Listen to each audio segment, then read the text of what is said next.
खैर कॉफ़ी अब हमने ख़त्म कर ली है और अब हम अपनी राइड स्टार्ट करते हैं वापस अपने घर की तरफ। और आज अब डिफरेंट रूट लेते हैं यहाँ से, जो है स्ट्रेट जाते हैं और देखते हैं कि यहाँ पे कौन सी जगह पे जो है वो हम जा सकते हैं। मैं कभी इस तरफ गया नहीं हूँ, मैं सिर्फ यहाँ पे मोस्टली आता हूँ कॉफ़ी पीने आफ्टरनून के अंदर, और यहाँ से लेके चले आता हूँ। मोस्टली मैं ऑर्डर करता हूँ क्योंकि चाइना में सबसे ज़्यादा आसानी आपको जो है वो ऑनलाइन चीज़ें ऑर्डर करने में है। आप इनकी ऐप्स ले लो, इनकी हर चीज़ डिजिटल है। क्या शॉपिंग हो गई, क्या फूड डिलीवरी हो गई, क्या पेमेंट हो गई, यहाँ पे कैश किसी के पास नहीं होता, सब कैशलेस होते हैं और सब ऑनलाइन वी चैट और अली पे से पे करते हैं। और अगर आप इस सोसाइटी में आके कुछ अरसा रह जाते हो, जैसे कि मैं यहाँ पे काफ़ी अरसे से रह रहा हूँ, तो मैं हिल चुका हूँ इन चीज़ों से। अब पाकिस्तान जाते हो तो आपको बड़े बड़े नोट रखना वो बड़ा एक अजीब सा आपको हैसल सी लगती है कि यार ये क्या। जिधर भी आप जाओगे, आप बाज़ दफ़ा, तो मैं 2019 में आता तो मैं कोई शॉपिंग वगैरह मैंने की, तो मैं जिसके पास जाता था, शुरू में तो मुझे था कि मैं पाकिस्तान में हूँ तो ठीक है यहाँ पे कैश चलता है। तो एक दुकानदार के पास मैं इस्लामाबाद में गया, तो वहाँ पे मैंने कुछ कपड़े शपड़े लिए, तो उससे मैंने कहा यार मैं आपको वी चैट पे कर दूँ। तो उसने मुझे कहा भाई ये वी चैट क्या होता है, ये कैश कैश वाली बात करो, यहाँ पे रोकड़ा चलता है कैश वाला। मैंने उसे बोला, मैं क्या यार सॉरी, मैं मिस्टेक होगी, मुझे जेहन में कुछ और आ गया।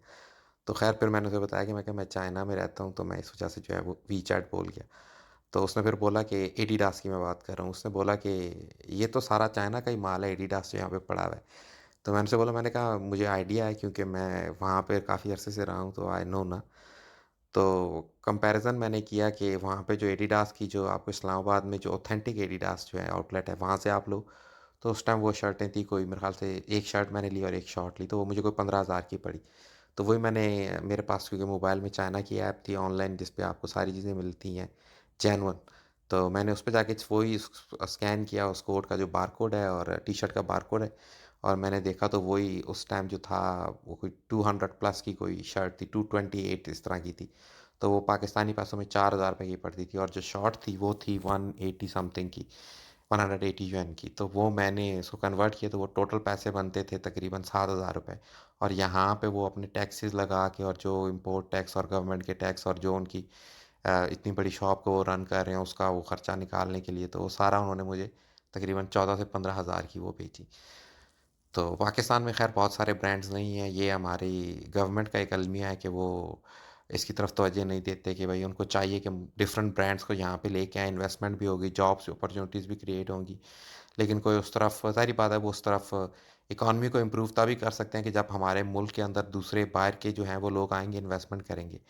खैर ये चीज़ें तब हो सकती है जब हमारे मुल्क की सिक्योरिटी हालात भी अच्छे हो, हमारे मुल्क की इकॉनमी भी स्टेबल हो, तभी कोई ब्रांड आएगा, जैसे ज़ारा हो गए, H&M हो गए, वो आके वहाँ इन्वेस्टमेंट करेंगे। टिम हॉर्टन्स जैसे ब्रांड तो आ रहे हैं, क्योंकि अल्लाह जाने उनके साथ उनकी क्या कोलैबोरेशन है गवर्नमेंट की, या क्या उन्हें पॉलिसीज़ दी हैं जिसकी वजह से वो आए हैं। लेकिन जो बड़े बड़े क्लोथिंग ब्रांड हैं पाकिस्तान के अंदर, बिल्कुल ही नहीं है। इंटरनेशनल ब्रांड्स जो हैं तो बिल्कुल ही नहीं है। तो अगर आपने कपड़ा लेना हो तो या तो आप ऑनलाइन अब्रॉड से ऑर्डर करो, और उस ऑर्डर पे भी जो आपका पार्सल आएगा उस पे आप अलग से टैक्स पे करो गवर्नमेंट को, कंपनीज़ को जो आपकी सर्विसेज हैं DHL वाली, और फिर आप वो उसको वसूल करो।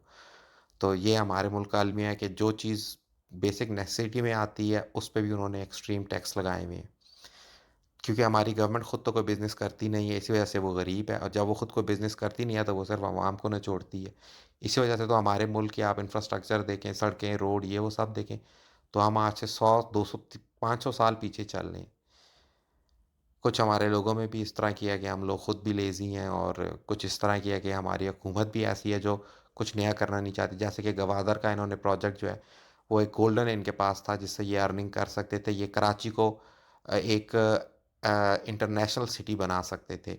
उसकी अर्निंग से, जो गवादर पोर्ट है उसकी अर्निंग से, अगर ये उसको खुद सेल्फ एक्वायर करते और उसको रन करते और उस पे मतलब बिज़नेस इस्टेब्लिश करते, उसके अलावा जो वहाँ पे जो पोर्ट्स पे जो शिप्स आते हैं उनसे जो टैक्सेस लिए जाते, जॉब्स क्रिएट की जाती, वो इन्होंने बिल्कुल नहीं किया। इन्होंने चाइना को सीधा उठा के डब्बा बंद मिठाई की तरह दे दिया कि लें जी आप खाएं, हमें पहले रिश्वत दें, ये लेने के लिए आधे पैसों पे आपको देंगे, और फिर जो है आप खाएं और हमें भी इसमें जो है वो खिलाएं। वहाँ पे अब एक भी पाकिस्तानी काम नहीं कर रहा। ये तो अलमी है। तो ऐसे ही हमारे खैर PTCL को भी इन्होंने प्राइवेटाइज़ कर दिया, और जितने स्टील मिल्स हो गई। तो हमारी जो जितनी भी हुकूमतें आई हैं उन सब ने पाकिस्तान को निचोड़ा है। किसी दौर में पाकिस्तान 1970s के अंदर कहा जाता है कि पाकिस्तान इतना अमीर था कि उसने इटली और टर्की को एक ब्रिज बना के दिया था, गिफ्ट कर दिया था। जर्मनी को हमारी कंट्री ने 1970s के 80s में लोन दिया था। तो तब हम इतने मतलब खुददार थे और इतने अमीर कंट्री थे, और अब हमारे हालात ऐसे हैं कि कभी हम दुबई, सऊदीया से माँगने जाते हैं, तो कभी हम आईएमएफ के आगे जाते हैं। और अलमिया ये है कि हमारी टीवी चैनल उस खबर को इस तरह लगाते हैं, मुझे तो इस बात पे एक शौक फ़ील होता है, और एक वो कह लें कि एक अजूबा सा मुझे लगता है कि टीवी के ऊपर खबर चल रही होती है, मैं मोस्टली न्यूज़ देखता हूँ, यूट्यूब के ऊपर कुछ आ जाती हैं, तो उस पे लिखा, कुछ कुछ दिन पहले की बात है, एक चैनल ने लिखा हुआ था कि बड़ी खुशखबरी आ गई है, आईएमएफ ने पाकिस्तान को 1 बिलियन का लोन जो है वो दे दी है, कर्जा अता कर दी है। बड़ी खुशखबरी, बगैर तो ये कोई खुशखबरी है, जो जिसको तुम खुशखबरी बना के चला रहे हो, ये अब तुम्हें पता नहीं है कि ये कितना बड़ा तुम्हारे लिए गले में पट्टा डला हुआ है। लेकिन वही बात आती है कि वो हमारे यहाँ बिल्कुल ही जो है वो वो नीचे से ऊपर तक जो है सब कुछ उलट पुलट होया हुआ है। एक लोग बोलते हैं कि निज़ाम बदलेगा पाकिस्तान का, एक लोगों को उम्मीद होती है, लेकिन अब पाकिस्तान की कंडीशन और सिस्टम एक उम्मीद से भी आगे ख़राब चुका है कि वो कभी बदल ही नहीं सकता। अब अल्लाह के भरोसे चल रहा है और अल्लाह के भरोसे चलता रहेगा। जो हालात व वाक़यात हैं, जो बेसिक नेसेसिटी है, वही आपके पास जब इतनी महंगी है, तो कुछ उसका अलमिया नहीं है। मैं कई सारे पाकिस्तानी दोस्तों को जानता हूँ कराची से और हैदराबाद की साइड से, वो पाकिस्तान को छोड़ के चले गए हैं युगांडा जैसी कंट्री में, क्योंकि वहाँ पे स्टेबिलिटी है। बांग्लादेश में इवन कुछ, कराची के मेरे कुछ ऐसे दोस्त हैं जो यहाँ से सोर्सिंग करते थे, वो चले गए हैं, उनके छोटे-छोटे मैन्युफैक्चरिंग प्लांट थे कराची के अंदर। वो कहते हैं कि हमारे पास यहाँ पे पाकिस्तान के अंदर एक तो हमें जो जो गुड्स डिलीवर होती हैं, वो उस पे इतना टैक्स लगता है, दूसरा हम ऐसी कंट्री, दूसरा इकॉनमी स्टेबल नहीं है, कुछ पता नहीं है। जो लेबर है यहाँ पे उसका भी उस डिफरेंट तरह का निज़ाम है। इतने पे फॉर एग्ज़ाम्पल सैलरी उनको मिल रही है, तो उनकी ख्वाहिश होती है कि वो 10 जगह काम करें, और फिर वो बात आती है कि प्रोडक्शन लाइन उनकी स्लो होती है, और फिर वहाँ पे मशीनरी वगैरह का जो है वो बहुत मसला होता है। तो खैर, मेजॉरिटी लोगों को मैं जानता हूँ, मैं पिछले 5-6 साल के अरसे के अंदर ऐसे-ऐसे लोग थे जो 4-4 5-5 साल से जो है वो बिज़नेस कर रहे थे मैन्युफैक्चरिंग का, जैसे कि वो प्रोवाइड करते थे एच&एम और ज़ारा को जीन्स वगैरह, लेदर्स की जो है वो मैन्युफैक्चरिंग हो गई। तो वो तक छोड़ के बांग्लादेश, और उन्होंने युगांडा को प्रेफ़र किया है पाकिस्तान से, कि वहाँ जाके उन्होंने अपने बिज़नेस सेटअप किए हैं, क्योंकि वहाँ स्टेबिलिटी है, सेफ्टी है। ये तो हमारे हालात चल रहे हैं, लेकिन उनकी ज़ाहिर बात है, एक मिडल क्लास बिजनेसमैन की तरफ कोई तवज्जो नहीं देता। हमारी गवर्नमेंट तो खैर एक हायर क्लास बिजनेसमैन को अटेंशन नहीं दें, तो बाकी तो छोड़ते हैं। हाँ, रिश्वतखोरी के अंदर एक अलहदा वो लेवल पे हम हैं, लेकिन वैसे बिजनेसेस वाइज तो खैर पाकिस्तान की, अगर आप पिछले साल की या उससे 2 साल पुरानी आप प्रोडक्शन रिपोर्ट निकाल के देखें कि कौन कौन से बिजनेसेस ने कितनी कितनी चीज़ें इम्पोर्ट की हैं, तो पाकिस्तान के अंदर सिर्फ मेरे ख्याल से 2% जो है वो चीज़ें इम्पोर्ट हुई हैं। पाकिस्तान पिछले 8 सालों के अंदर पाकिस्तान का ग्राफ था 20% इम्पोर्ट करने में, अब 2% के ऊपर है एक्सपोर्ट करने पे। इम्पोर्ट तो खैर हम हर चीज़ करते हैं, चाय पे हम इम्पोर्ट करते हैं, हम खुद की कोई चीज़ बनाना प्रेफर ही नहीं करते, हमारे लोगों में स्किल भी नहीं है। दूसरी बात ये, हमारे यहाँ एक एक निज़ाम ऐसा बना हुआ है कि वो डिग्री कॉलेज और इन चीज़ों पे चलते हैं, लेकिन हमारे यहाँ नौजवान आजकल पढ़े लिखे, कुछ दिन पहले मैं वीडियो देख रहा, एक नौजवान पढ़ा हुआ है, लम्स का पढ़ा हुआ लड़का है, और वो अपनी, उसने जॉब करने से प्रेफर, उसको उसने बीबीए किया, तो उसने प्रेफर किया कि मैं बीबीए पे 40,000 सैलरी की नौकरी करने से बेहतर है मैं अपना स्टॉल लगा लूँ चिप्स और पकौड़ों का। ये मेट्रो इस्लामाबाद के नीचे वो लगाता है। तो खैर, पाकिस्तान पे क्रिटिसाइज़ करने में तो खैर वीडियो बहुत लंबी हो जाएगी, और वही बात आती है कि आप अपना सर खपाओ तो होना कुछ भी नहीं है। फैक्ट की बात है, मैं भी उस कंट्री में, अगर मैं अपनी इन्वेस्टमेंट उस कंट्री में करूँ और मैं कुछ करूँ, दिल करता है बंदा पाकिस्तान में आए, रहे, इन्वेस्टमेंट करे, अपनी कंट्री को डेवलप होता देखे।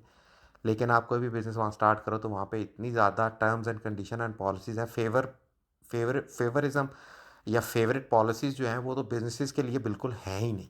और उसके अलावा वैसे भी आपकी इकॉनमी स्टेबल नहीं है, आप कोई भी नया बिज़नेस ला ही नहीं सकते हो, जबकि आपके आवाम के पास एक कीमत ख़रीद ही नहीं है किसी चीज़ की, तो आप वहाँ पे नया बिज़नेस इस्टेब्लिश कैसे करोगे? रेस्टोरेंट वगैरह ज़रूर चल जाते हैं, लेकिन वो भी एक स्पेसिफ़िक लेवल तक चलते हैं। वही बात है कि आप खिलाओ कुछ और, जैसे चूहे खिला दो या मेंढक को आप खरगोश बना के खिला दो, इस तरह की चीज़ें आप करके करो, तो तब आप मुनाफ़ा कमा सकते हो, वैसे नॉर्मली आप नहीं।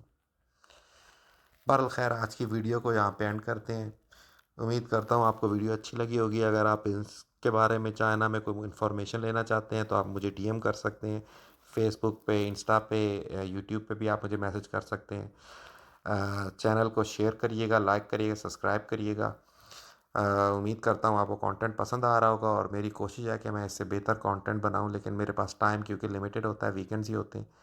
तो वर्किंग डेज़ पे मैं जो है वो खुद का बिज़नेस करता हूँ, तो इंशाल्लाह कोशिश करूँगा आगे से जो है वो अच्छा से अच्छे कंटेंट आपके आगे प्रेज़ेंट करूँ और दिखाऊँ कि चाइना में आप एक normal middle class Pakistani businessman क्या आके कर सकता है, क्या स्कोप है, कौन-सी इंडस्ट्रीज़ हैं, आपको कुछ फैक्ट्रीज़ विज़िट कराई जाएँ।